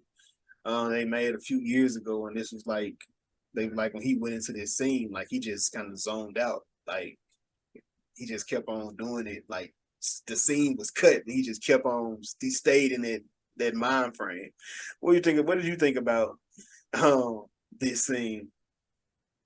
I would say it gives me used to when I was watching it younger, like it gave me chills because he was just like so into it. Because you can see the fear in Omar Epps' face. Like he kind of wanted to cry. And I would have too, because like if somebody comes to you and he's like, you crazy, man. And he's just like, you know what? Last time you said that, I spazzed out, right? But I am crazy. And when that motherfucker just took that total left, he was like, but you know what? I don't give a fuck. I don't give a fuck about you. I don't give a fuck about Steele. I don't give a fuck about Raheem. I don't give a fuck about myself. Whoo. Don't you wish you would have deaded to him, like, ended that friendship years ago? Like, you got to kill him at this point, Jason. You can't just ignore him or block him or ghost him. That's not going to work. Nah. Like, you got to take him out. Nah. Yeah. Anybody who feel like they control your life, just because of how they feel about something or a situation. Yeah, nah, you gotta, yeah, best he can. But he started moving properly after this scene. Was it this scene or was it when they didn't help him when he got jumped? Like I think it was that scene that he was like, I think strap up. I believe things began to compound. I believe all these things began to compound because you got this, and then he makes it back to his girl house, which of course this was misdirected anger when he started going off and snapping on her. And I guess he tried to fix it because he kind of he did. He tried to reach out to her. She's like, get the fuck out. Every time I see this scene, I'm like, yeah, no, apologize, Quincy. And hey, Jason, he never does. I said this. I was like, man, apologize, bro. Apologize. He, Like, he never does. I shit. I guess he don't do it. I guess because I hadn't decided. I just forgot what the fuck happened. I'm like, damn, he ain't gonna apologize. He ain't say, but he's a kid. She couldn't have thought he was gonna correct that or do You the gotta correct. set you gotta set the tone. Gotta set the tone for him to learn. And he did learn. Now he ain't eat no dinner, but that's because he was thinking about some other shit. So it's not like the food wasn't good. But then Bishop is out again. He not at school playing Street Fighter. And he's a Radaman. Radaman pulled him outside. Radames. Radaman pull him outside, and they pull him up against the wall. He wanted to question him. He said pretty much, "Hey, why'd you get the police my name? Like, what's up with that? Like, but then I guess within that, the police said the same thing to Steele now. Steele and Quincy, like, oh, he already gave you up, so just go ahead and admit it, and we can make sure you good in this situation." Right. So I mean, I ain't gonna lie to you. They probably got Bishop recorded saying, yeah, it was Radames and his motherfucking crew. Like all of them, and they just recorded everything. So I mean, they was in there chilling with Bishop. But then Bishop, he look over to the side, kind of like in the beginning, but we kind of would you have helped him? So, all right. I guess it's one of those things to where if I don't help him, I have to be prepared for the repercussions because he's going to retaliate. So I'm gonna have to get him out the game for real, for real. But then if I do help him, he gonna think we cool again. But I'm just like, I need to plot to take him out. So the result needs to be him getting taken out. Now, if actually Quincy would have just spoken to Radames, was like, look, I can get Bishop in this spot for you. You can go ahead and take him out like you need to. You think that would have been you think this power? Yo, it sound like some power Ghost shit. and Tommy type shit. Like, hey, we can. Hey, I know he's in the high security prison, but we can get him out and we can kill him, regardless of how big he is. Like, nah. Yeah, that definitely sounds like some power shit. But of course, the police breaks up the fight. Bishop is about to pull for the strap. In the middle of 12 niggas, he's still reaching for the strap. But then, of course, the police go after everybody except them, conveniently. He runs into the alley. He's like, man, I guess we safe now. And he pops him 3 times. Well, it looked like it was more than 3, right? It was 3 times in the chest, and then once he fell, it was 3 more times. His chamber is empty, so he got to go get some more bullets because he had already shot Raheem once. He shot the other guy once. Right. So, and I think he had a Magnum. It's shoot 6. Regardless, whatever the fuck he had, we got 6 shots. He definitely got some more. He got some bullets from Sweets. And then Q go to Sweets with $25 to purchase a gun. He got it though, and I didn't see him give it to her. I feel like when she said you wasn't our son, she just gave it to him, just out the street. Just giving guns out for free. And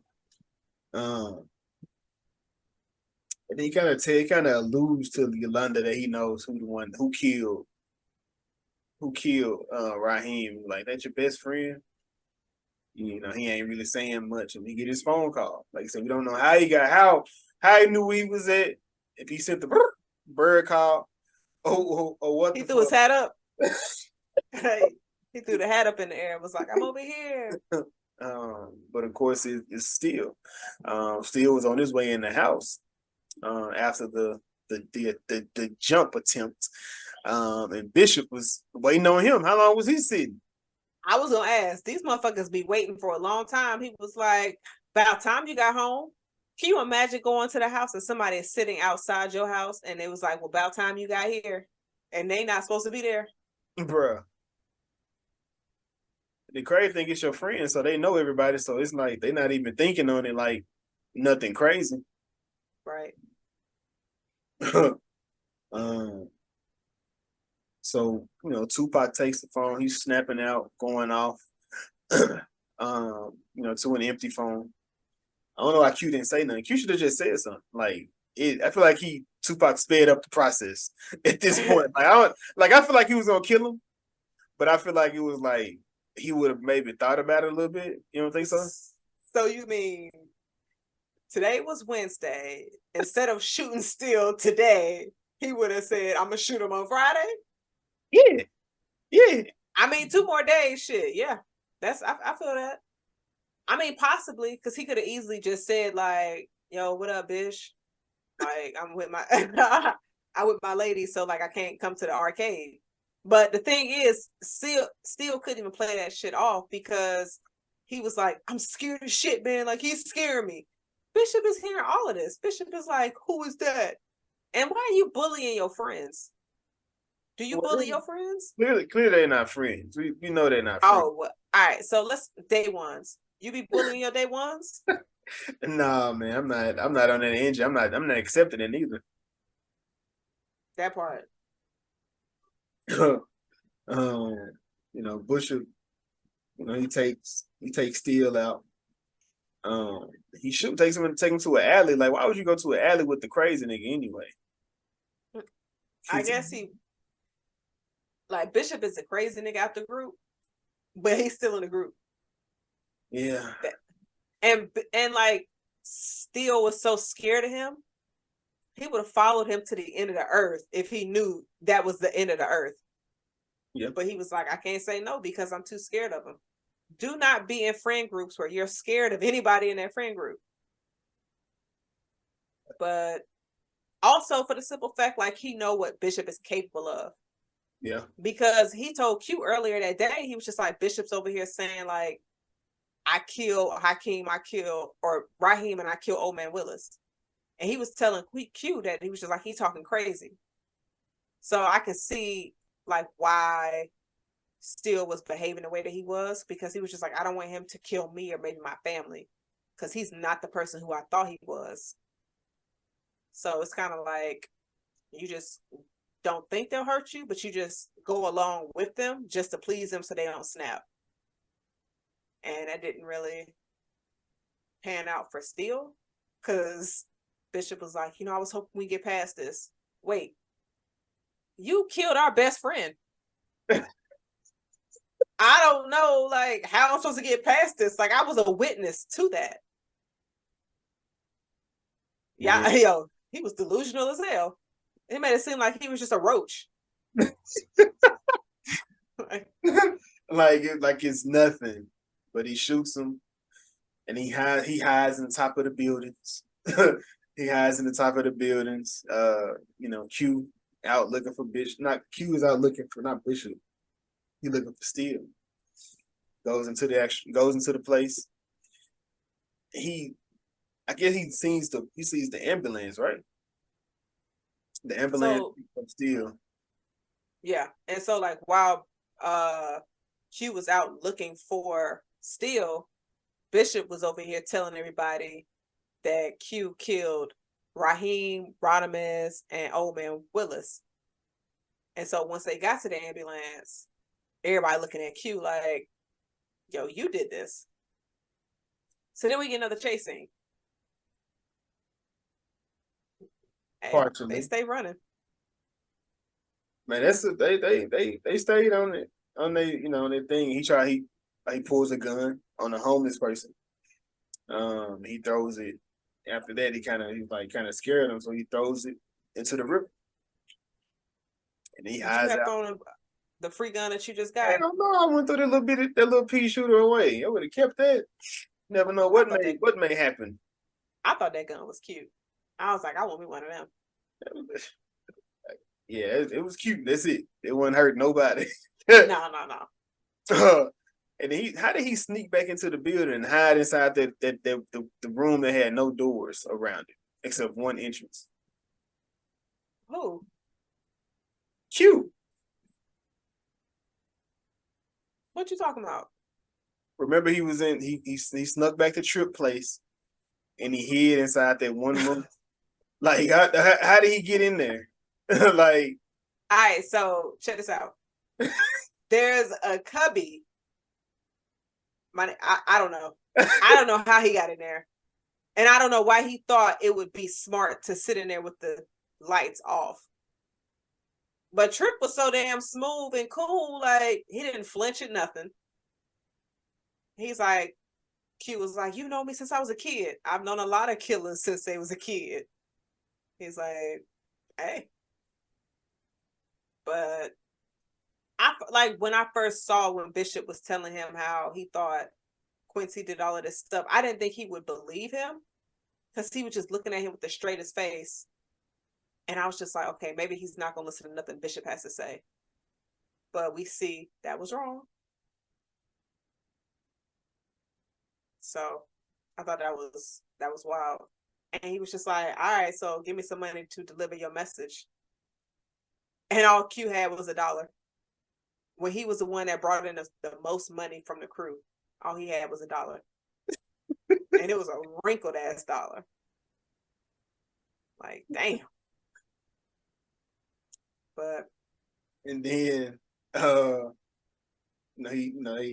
he goes to a little meetup spot to meet up with Bishop.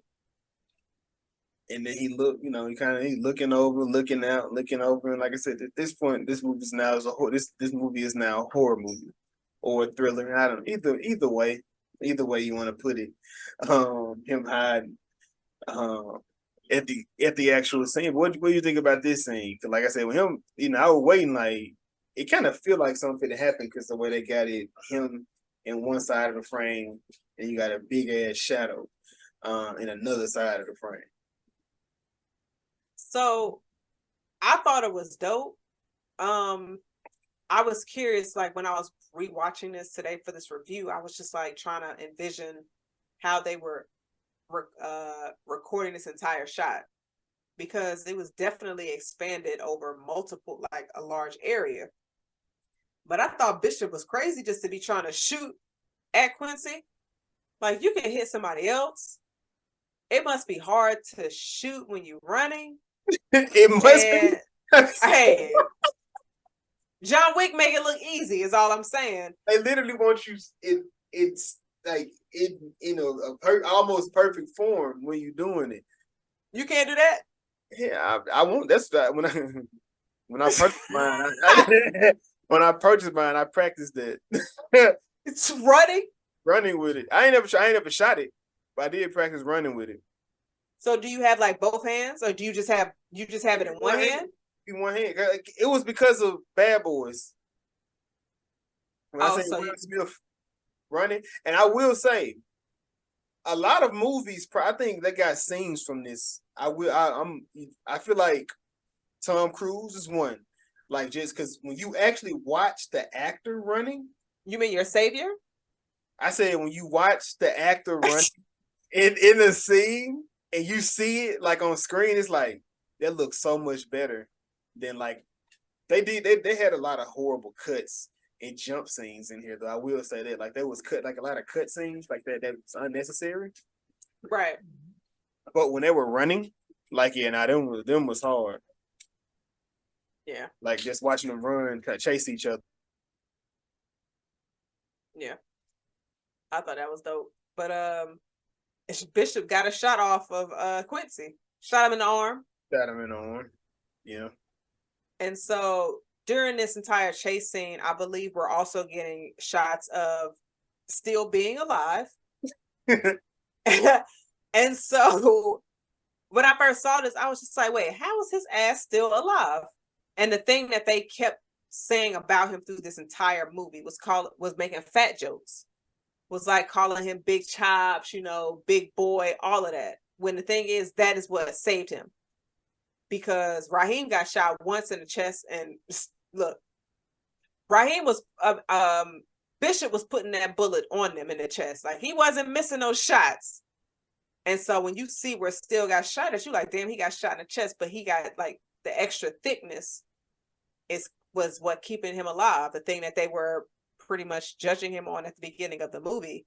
So I'm not gonna lie, when I saw that Steel was still alive, I was just like, oh my goodness, thank you. Because how you killing two of your friends, my nigga, like you little shit. And so it was good that Steel survived, because I think Steel was the only one that would have been Q's alibi. Because if Bishop would have died and Steel would have died, I'm pretty sure Quincy would have gotten arrested for all the murders. Yeah, nah, that could have been crazy, but it was dope to see that he was alive. He was able to say, um, who shot him. But then, we gotta like it. This movie was like it escalated from one scene to the next scene to the next scene to the next scene. Then you got Bishop, and Q. Q, he's running from Tupac or Bishop, and he makes it into an elevator. But Bishop also happens to make it into the elevator. And at this point, I guess Quincy felt like he was on top of the world. Like he was like he was popping his shit. Like, what you gonna do? Kill me in the elevator? Goddamn right. Did you expect that? No, I was just thinking about the people in that elevator with them. Because during the scene, he was looking straight at Quincy, which means everybody is looking at Bishop, and they like, why is he turned the wrong way in the elevator? And then you pull out a gun. I'm trying to go to this party. It's some fine dudes out there. It's a bunch of different dance halls in different hotel rooms, because they were on one floor. So it looked lit. I'm not trying to get shot in the elevator. My husband could be up here. Like, y'all take that shit outside. So, Jason, are you on mute? No, I'm not. No, I couldn't hear nothing. I was like, I wasn't nothing. Nothing was coming. yo, not I can't breathe though. Not making no sounds. But it was dope to see the community. They jumped. They jumped him. They just took his gun. And we gotta watch out for who took his gun too, because he might be a killer. He might got the juice now. If he know what Bishop know, he definitely got the juice. And so he shot on the elevator, but like it wasn't enough scattering and moving for me, like for that to have happened. Like they went to got to the next floor, and they were just up there just kicking, and he holding his bullet wound, like all is well. Jason, you at a hotel party. It's a whole floor. Everybody dancing. It's music everywhere. And it's they hot boxing. And we drinking? You think I'm gonna hear a gunshot? I pray that it don't get to this floor, because it's gonna kill the vibes. But in the elevator, do you think the people that was in that elevator went back home, or do you think they was like, all right, I think we safe, yo, I'm gonna go ahead and go to this room over here and get me somebody to dance with?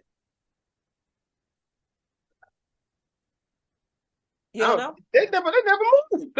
No, I ain't seen nobody move. The people that was in the elevator, they had to wait till the doors opened up. Where you gonna go? I'm gonna tell you what they did. They went to the party. Soon as they found out dude was gone, they was like, I done came all the way here. They ain't go back home. Well, and so of course Bishop tried to blend in with the party. Which the party wasn't really that lit though, Jazz. Like, nah, Jason, it was fire. I was like, oh yeah. Like everybody was just slow moving. Yeah. You thought so? You thought it was lit? For the 90s. For the 90s. For the 90s, Jazz. Let's be real. Yes. I'm not gonna lie. The party was just out. Jason, I'm not gonna lie. If I knew it was a party like that today with 90s R&B and rap, I would absolutely go. Like a hotel party? Oh shit. Yep. Get my slow music going. Some Mariah Always Be My Baby. I will sing in some strange man face and just be like, because that's my song. I love that shit. Or I'll be the one. Well, this was not the 90s, but this was definitely 2000s. Deborah Cox and RL, We Can't Be Friends. I'm pointing somebody out like, you singing this with me. And we had a party. Love that song. That shit fire. But of course, we come to an inevitable end. Q and Bishop have made it to the rooftop. And they begin fighting. Fight scene kind of quick, kind of quick. I feel like I wish I would do some more hands a little bit. But Q was getting the best of Bishop, but clearly Bishop, kind of lost all his. Well, we knew he couldn't fight because Ryderman was beating his ass every day. So you would think he would have pulled a Dame and was like trying to learn how to box. Something. Man, he gets to the top of the roof. He stumbles over the top. Q tries to save him, but unfortunately, he does not. He drops to his timely demise. Would you have tried to help him up? If he had killed one of your homeboys and then shot the other one that might be dead already, or there wouldn't have been a scene of that. That would have been just a quick. It would just been push. There's the game over. There's nothing else in there. He was like, Bishop, I got you. And then you do the SpongeBob SquarePants. 2 seconds later, you. He's out of here. But no, this scene was kind of so. I just thought how he switched up so fast, and Bishop, don't let me go, Q, don't let me go. Now you don't want to die because you've been talking big shit about going out in a blaze of glory. Now I get falling from a roof is not the blaze of glory that you want. It sounds kind of lame. Like, damn, he fell off a roof. What the fuck was he doing? He went down. He went down on top, Jazz. He literally fell to the bottom. Right. Bam. So I guess he can't say like started from the bottom. Now I'm here. Well, you still at the bottom. Can't do none of that. He's stuck at the. Soon as he lost that gun, his power was gone. This is true. He was running away from Q. Q was chasing him, and Q had already gotten shot. How you running from somebody who you shot? He was Bishop in that shit. Bishop was a bitch. I told you. He had been there. But of course, I guess the crazier part, the whole damn party on the roof watching this shit happen. They ain't jump in, nothing.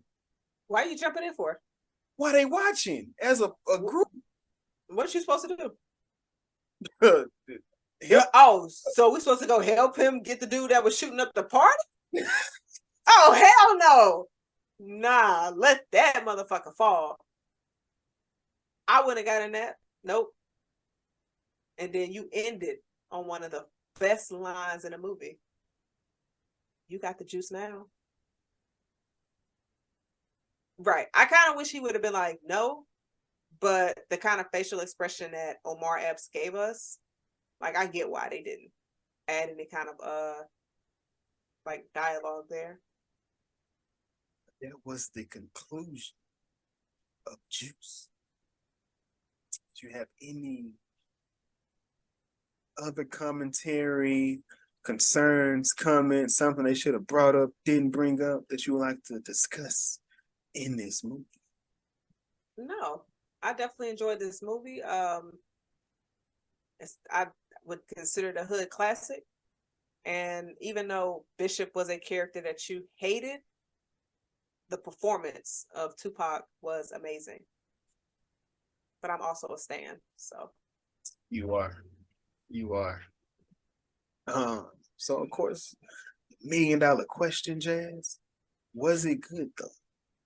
Absolutely. Yes. It was. Jason, was it good though? It was. So before we get into this next part, did Wes Craven like take this and make a screen? What you mean? Like he took a friend group. You have a little bit of, kind of have a demented or a sick kid whose mother is no longer there. You have a father who he clearly, it's a disturbed relationship between them. And then he began killing his best friends one by one. And his motive he had a motive as well. He was going to not only kill his friends, but he was going to play. He was going to put it all on his best friend. In the end of this, he hiding in the shadows. He hiding on top of the buildings. He's watching everything, like he's watching it unfold. He's playing in the face of the people. Like I said, this I don't know, man. I feel like Wes Craven took some sauce from I Juice. mean, That's I don't think it was that much sauce. And I say that because yes, both of them had a motive, but Bishop's motive had nothing to do with Q. He didn't do all of this just because of Q. Now, Billy's motive was all about seeing what her mother did. Everything he did was to get to her at that point. So, no, those two things. maybe he's Nikki. So we're still reaching.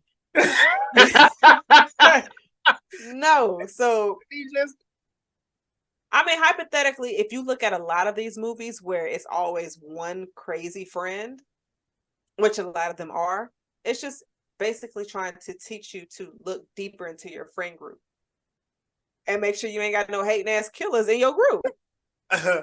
Because if everybody got power, you don't have to worry about somebody having too much of it. And when you have power, you don't let somebody else fuck with your shit. That's my TED talk. I like it. I like it. But this next segment, like we haven't really named it. We named it like 3 times, but we don't like the 3 names. So within this one, we want to reach out to you guys, man. We made a post earlier in the week. See how you guys felt about this movie. So I'm gonna pass it over to Jasmine so she can let you know how the listeners are feeling as well. And is it every Monday? Yes. Every Monday we will be dropping a post where you can let us know how you feel. And we're gonna come here and let the people know how you feel. And I'm gonna get on your ass just in case, depending on the segment. Not Jazz, but the person. You go ahead, Jazz. I mean, look, any kind of comments, we basically just want to ask y'all, because if you're listening and watching our episodes, you see that we asked the question of, was it good though? So we just want to give an opportunity for you guys, the listeners and the watchers, to let us know, was it good though? And any kind of comments that you have.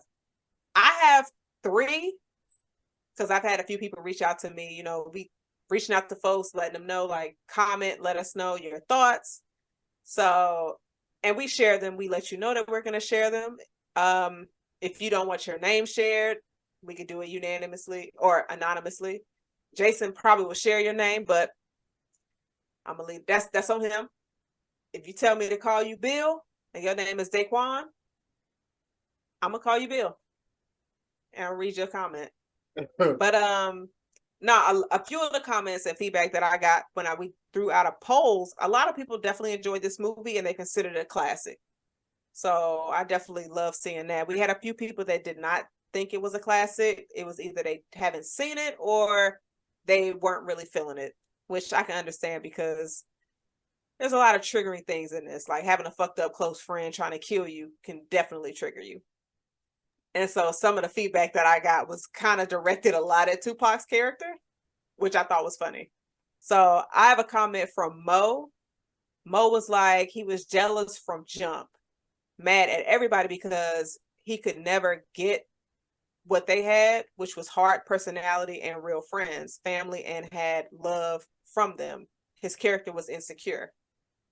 So I was just like, okay, I can kind of see that. I would say he was definitely power hungry, but to turn on your friends the way that you did as quick as you did is crazy. But when Q called him crazy, he was like, he snapped. So would you say that you thought like got some insecurity vibes from Bishop? Possibly, because I mean he didn't because he was powerless until he had that gun in his hand. So then once he got that gun, now he machismo. He's this, he's that. Now you talking this shit. Yeah. And so I have a comment from Cuzzo. Growing up in this environment, Bishop had trust issues that led to his insecurities. The other guys portrayed that they were kind of street. However, they weren't ready to mess up their futures, which is something that Bishop seemed like he was kind of ready to do. He was like, I'll go out in a blaze of glory. I don't care. Just so people can respect me. That's when they had that fight at Seal's house. Quincy was like, nah, nigga, we ain't doing all of that.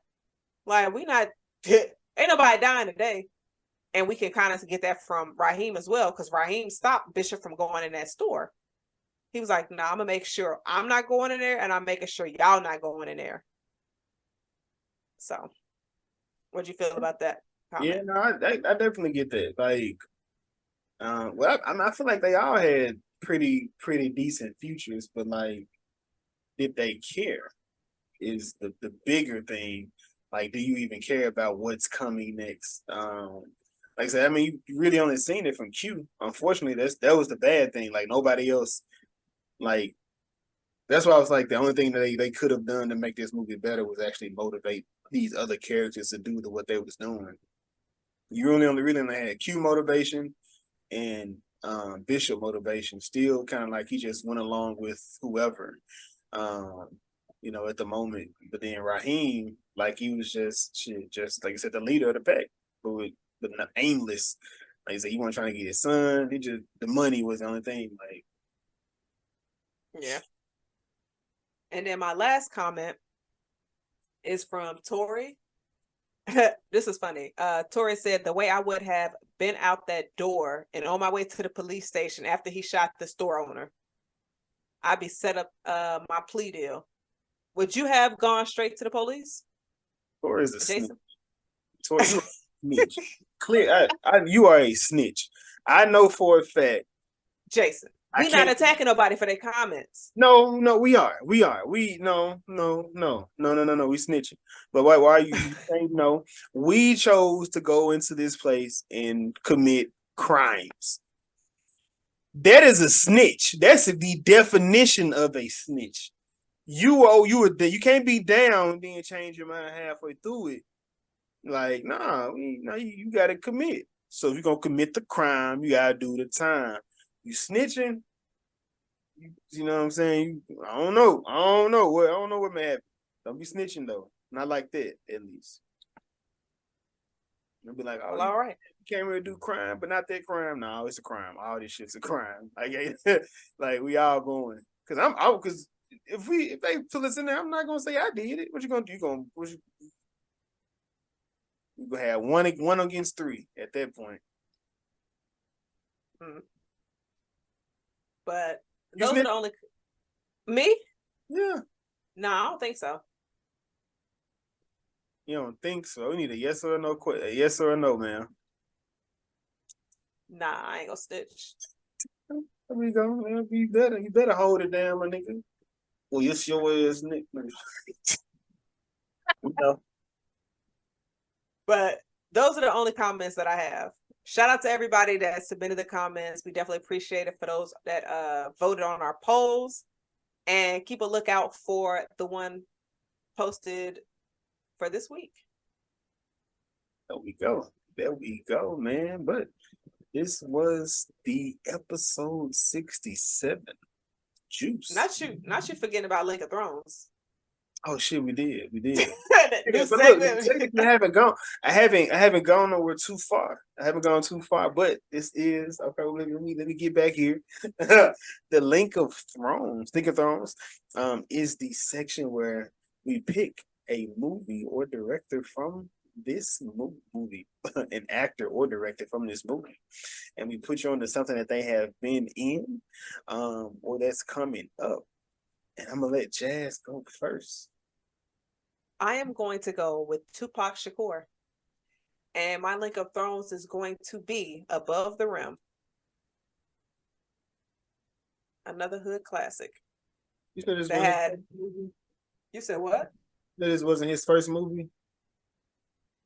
Juice was his first movie. It was not. You said it wasn't? Mm-hmm. What was his first movie? Hold on. Before I say I'm lying or not. We got you on 4K. Oh no, I can't do No, go ahead. don't know. See them pull it up, pull it up. It should have been busting or something like that. They come out after. It I had don't to even know what you're come out. I talking think it about. came out before. You know, you see that What are you talking about? with the movie with Chevy Chase? What was the name? Oh shit! You talking about Nothing but trouble. Oh yes, when he was with Digital Underground. Okay. That was first. Wait, what year did that drop? In the 80s? It came out same year, but it came out first. Okay. Okay. Okay. I was about to flame the hell out of you if you was gonna say it was something else, but yes, That's he was crazy. in that. Looking to flame me, like So what is your lick of thrones? I'm gonna go with. Hold on, I'm gonna go with Brian. This was Quincy's little brother, also known as Junior, from My Wife and Kids. He said, I heard you got arrested from this neighbor, this neighbor, this neighbor, this neighbor. It's like, damn. Oh yeah, and it seemed like it was so hard for him to talk. He was so adorable though. Yeah, I didn't know that was him. Like watching, like I said, rewatching. Like you see so many different. Like you see Tritch from Naughty by Nature, Flex, of course, Queen Queen Latifah. Latifah. Got to shout out to the Queen. She does sing. She's been on a bunch of Broadway shows. So to that heifer that is on Twitter talking about she's not that famous, do not disrespect the Queen. Like that's crazy. Yeah. Like what the fuck is wrong with these kids, Jason? You can't disrespect it. Don't disrespect the Queen, man. They flamed the hell out of that girl. They should. Well deserved. Should. But yeah, now I feel like this is the complete. I think that's the completion. But yeah, man, this is the Was It Good Though podcast. The podcast about movies, TV shows. I am one of your hosts. I am Jason.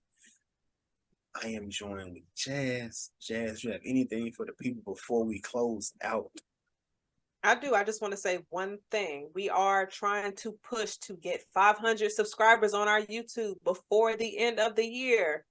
So please, please, please share the pod, subscribe to the pod. We definitely appreciate it. We engage and just trying to keep pushing this content and get to the next level.